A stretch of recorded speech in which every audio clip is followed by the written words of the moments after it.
Siapkanlah terlebih dahulu alat dan bahan, yaitu termometer, stetoskop, dan manset. Setelah itu, cucilah tangan dan gunakanlah APD.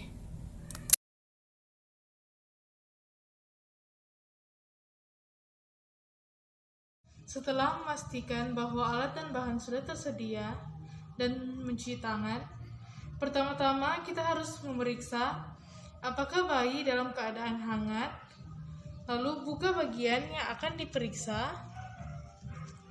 Jika bayi dalam keadaan telanjang, pemeriksaan harus di bawah lampu pemancar dan setelah pemeriksaan bayi harus diselimuti dengan cepat. Periksa bayi secara sistematis dan menyeluruh.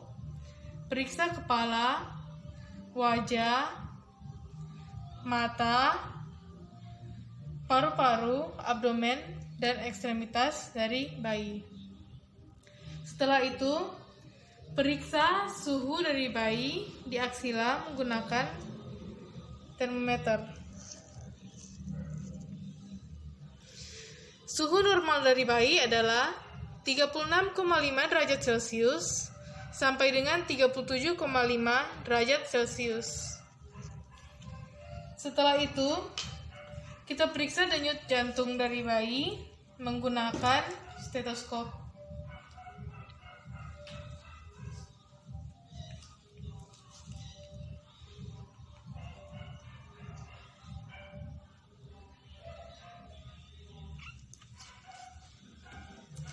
Normalnya, denyut jantung dari bayi itu adalah 120 kali 160 kali per menit. Lalu, kita nilai respirasi dari bayi. Kita lihat, normalnya itu respirasi dari bayi adalah 40-60 kali per menit. Dan pada bayi harus dihitung 1 menit full. Lalu kita menilai tekanan darah dari bayi menggunakan manset khusus bayi.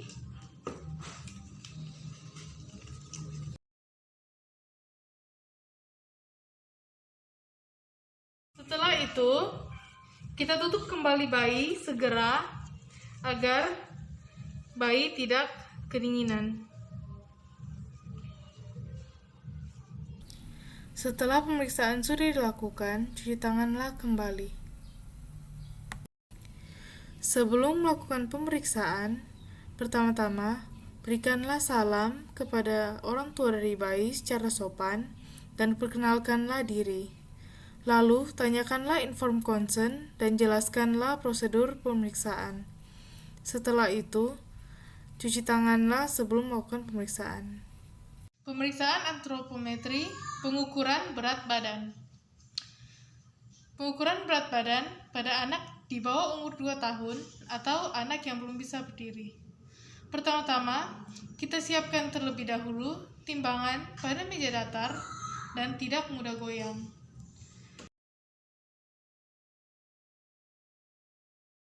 Pastikan timbangan pada angka 0. Lalu, setelah itu,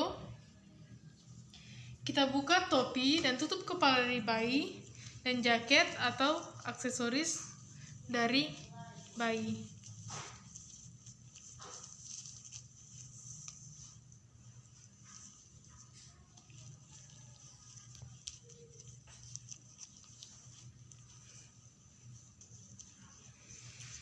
Lalu letakkan anak pada timbangan. Setelah itu, kita lihat jarum sampai berhenti dan kita baca angka pada timbangan. Pemeriksaan antropometri, pengukuran panjang badan dan tinggi badan pada anak di bawah umur 2 tahun atau anak yang belum bisa berdiri. Pertama-tama, bayi dibaringkan pada alas yang datar, lalu sepatu dan hiasan kepala dibuka. Lalu, setelah itu, kita letakkan bayi pada pembatas 0 dengan kepala lurus dan pandangan ke atas. Lalu, tangan kiri dari pemeriksa pada lutut bayi supaya lurus. Lalu, tangan kanan pada pembatas dan tempelkan pada telapak kaki dari bayi. Lalu, baca angka pada pembatas.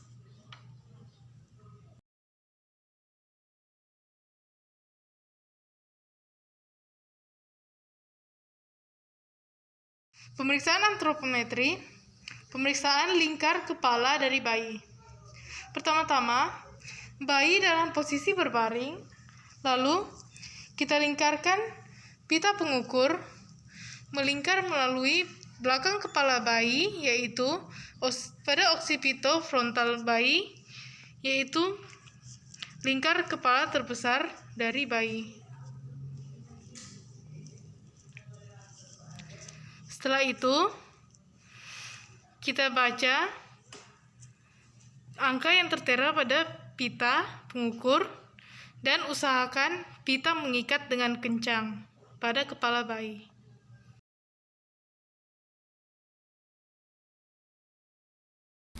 Cucilah tangan terlebih dahulu dengan 6 langkah WHO. Selanjutnya kita akan melakukan penilaian trauma lahir. Setelah mencuci tangan dan menggunakan APD, kita pertama-tama yaitu menyiapkan penerangan yang cukup. Lalu kita nilai. Pertama-tama dari kepala, yang paling sering adalah kaput succedaneum atau cephalohematom. Kaput succedaneum dia biasanya teraba, lunak, dan tak berfluktuasi, dan dia melewati batas dari sutura. Dia bisa hilang dalam waktu kurang lebih 3 hari. Sedangkan cephalohematom, dia teraba lunak, batas tegas, tidak melewati sutura, dan dia hilang lama sampai dengan berbulan-bulan. Setelah kepala, kita periksa biasa paling sering pada lengan bayi. Pertama-tama kita buka kain pembungkus bayi. Lalu kita lihat pergerakan tangan dari bayi. Kita juga lihat lipatan siku dari bayi. Yang paling sering terjadi adalah Erbs palsy, yaitu trauma pada bagian atas lengan.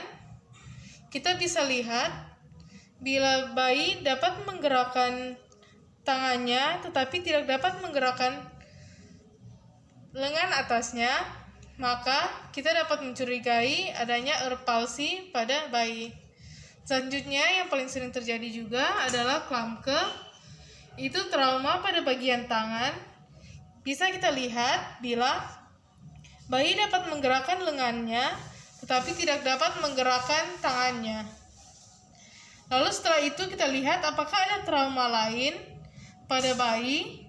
Lalu setelah itu kita selimuti bayi kembali. Setelah kita melakukan penilaian trauma lahir pada bayi, kita lakukan pemeriksaan fraktur pada bayi yang disebabkan oleh persalinan. Pertama-tama kita evaluasi dari puncak kepala sampai dengan ujung kaki. Lalu kita lihat postur dari bayi, apakah baik atau tidak. Lalu kita lihat apakah bayi aktif bergerak di seluruh ekstremitas. Lalu kita lihat apakah ada perbedaan di bagian tubuh tertentu dari bayi, apakah ada inflamasi, apakah ada bengkak, apakah ada hematom, atau apakah ada luka. Lalu setelah itu kita periksa ekstremitas dari bayi. Apakah ada bagian yang tidak simetris? Misalnya pada tungkai, apakah salah satu tungkai tidak bergerak aktif? Lalu kita lihat apakah ada hematom, inflamasi atau bengkak, dan kita coba palpasi apakah terasa hangat. Lalu kita raba apakah ada krepitasi atau tidak. Sebenarnya disarankan untuk tidak dilakukan perabaan pada bagian yang dicurigai fraktur. Selain itu, kita juga harus menilai pulsasi. Misalnya pada tungkai, kita nilai pada dorsalis pedis. Lalu, kita juga nilai capillary refill time dari bayi. Cucilah tangan terlebih dahulu dengan 6 langkah WHO. Setelah itu, kita lakukan pemeriksaan refleks primitif pada bayi atau pemeriksaan neurologis pada bayi. Pertama-tama kita periksa adalah refleks Moro, yaitu memberi reaksi kejutan pada bayi dengan menimbulkan perasaan jatuh. Pertama, bayi dalam posisi terlentang, kepala dibiarkan jatuh secara hati-hati ke tangan pemeriksa. Bayi akan kaget. Lalu, bayi akan melakukan posisi tangan abduksi ekstensi, disusul dengan tangan adduksi fleksi. Lalu, refleks tonic neck. Refleks tonic neck, bayi dalam posisi terlentang, kepala di garis tengah, dan anggota gerak dalam posisi fleksi. Lalu kepala bayi ditorehkan ke kanan, maka akan terjadi ekstensi pada anggota gerak sebelah kanan dan fleksi pada anggota gerak sebelah kiri, tetapi tidak selalu terjadi. Lalu, refleks withdrawal. Pertama, siapkan terlebih dahulu jarum yang akan menjadi perangsang. Lalu rangsang pada telapak kaki dari bayi. Maka akan terjadi fleksi pada tungkai yang akan dirangsang. Lalu, refleks plantar grasp. Untuk refleks plantar grasp, kita letakkan sesuatu pada telapak kaki pasien atau bisa juga jari pemeriksa diletakkan pada telapak kaki dari pasien, maka akan terjadi fleksi pada jari-jari kaki dari pasien. Lalu, palmar grasp. Untuk palmar grasp, hampir sama dengan plantar grasp, tetapi kita letakkan jari pemeriksa pada tangan dari bayi, maka pada telapak tangan dari bayi, maka bayi akan jari-jarinya akan terjadi fleksi. Lalu refleks berjalan. Untuk refleks berjalan, bayi diangkat dan dipegang di bagian ketiak pada posisi tegak, maka bayi akan menggerakkan kaki seperti berjalan.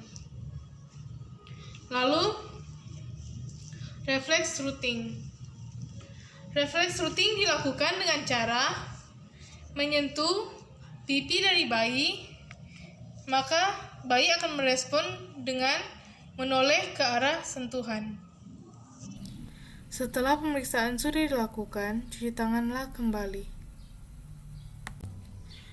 Hasil pemeriksaan yang didapatkan adalah pada pemeriksaan tanda-tanda vital, bayi normal, dan pada pemeriksaan antropometri didapatkan berat badan lahir 3.400 gram, panjang badan lahir 50 cm, dan pada pemeriksaan trauma lahir ada nampak di kepala benjolan dengan diameter 5 cm yang menyeberangi sutura, teraba lunak dan tidak berfluktuasi, dan batasnya tidak tegas, atau disebut juga dengan kaput succedenum. Dan pada pemeriksaan neurologis pada bayi, yaitu refleks primitif, hasilnya adalah normal.